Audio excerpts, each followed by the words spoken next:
Անկեղծ ասած, մեր ակնկալիքները վերջին տարիների չունեն ոչ մի իրավական, օրենսդրական ու փաստական հիմք, հետևաբար ակնկալիքները կախված են դատավորի տրամադրությունից, դատարանի տրամադրությունից եւ դատարանի կաշկանդվածության աստիճանից, ուստի հուսանք, որ դրանք բոլորը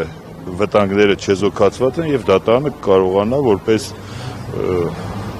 օրենքի կիրառող մարմին կատարել իր ճիշտ արդարացի որոշումը եւ Ալիկ Ալեքսանյանին թողնել տուն։ Որքանով է քաղաքական այս գործը, այլ ոչ թե իրավական։ Ես կարծում եմ, որ ոչ մի քանով իրավական չէ, ինչքանով այն քաղաքական է, որովհետեւ ել եմ ասում, ես մեղադրանքի կողմի տված բոլոր փաստարկներին ծանոթ չեմ, բայց իմանալով ձեռագիրը, կոնտեքստը եւ այն ժամանակաշրջանը, երբ Ալիկ Ալեքսանյանը մեկուսացվել է,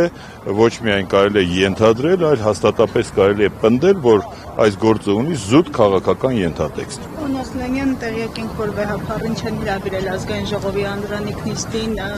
պատմության մեջ նման դեպքեր եղել են։ Մեր երկրի պատմությունը այնքան էլ երկար տարիների ժամանակ դեռևս չի անցել, կարծում եմ, որ շատ սխալ է, որովհետև կանոնակարգով նախատեսված է, որ վեհապար հայրապետը պիտի օրհնի եւ կամենա իր հայրապետական խոսքը ասել նորընտիր ազգային ժողովի աշխատանքների վերաբերյալ, որ չեն կանչել, կարծում եմ իրենց դեպքում արդենից դա բնական է, գուցե նաև կանչեին եւ կաթողիկոսը չգար, ամեն դեպքում կաթողիկոսի ներկա չլինելը գնահատում եմ խիստ բացասական։ Փաշինյանն այսօր հայտարարել է, որ նման կաթողիկոս ինքը չի ճանաչում եւ կարգալույծ եղած եպիսկոպոսի են կանչել այդ առաջին նիստին մասնակցելու այս մասով։ Կներեք, Փաշինյանը սովորական բոլորից նման մահկանացու է եւ կաթողիկոսի գոյությունը նրա օծված լինելը երբեք ու որևէ կերպ կախված չէ որևէ անհատի կողմից նրան ճանաչելուն կամ չճանաչելուն։ Հետևաբար ես Փաշինյանի խոսքերը թողնում եմ արկախված, դա իր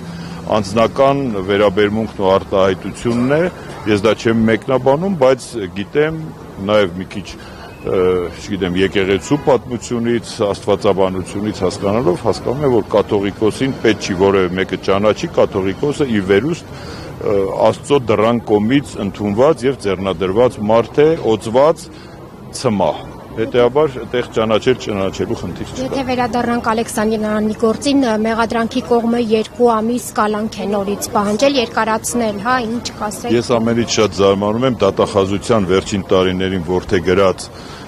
քաղաքականությանը, երբ կալանքը ուղղակի դարձել է, կներեք, պուտյովկա ընդամենը եւ շատ հեշտ ու հանգիստ է կալանքի մասին խոսում, կարծես այդ կալանքը վերաբերում է ոչ թե մարդկային ճակատագրերին, անչափահասների ծնողներին, ընտանիքի հայրերին, մայրերին եւ այլ ուղղակի վերաբերվում է ինչ որ վերացական հասկացություններին։ Ուստի շատ վատ են վերաբերվում, որ ցանկացած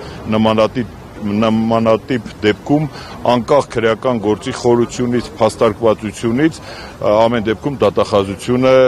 տենչում է ամեն կերպ մարդկանց պահել կալանքի տակ, երբեք չեմ ցանկանա, որ իմ երկրի դատախազությունը առաջնորդվի նման վարվելակերպով, մանավանդ որ կալանքը շատ ամենածայրահեղ խափանման միջոցն է։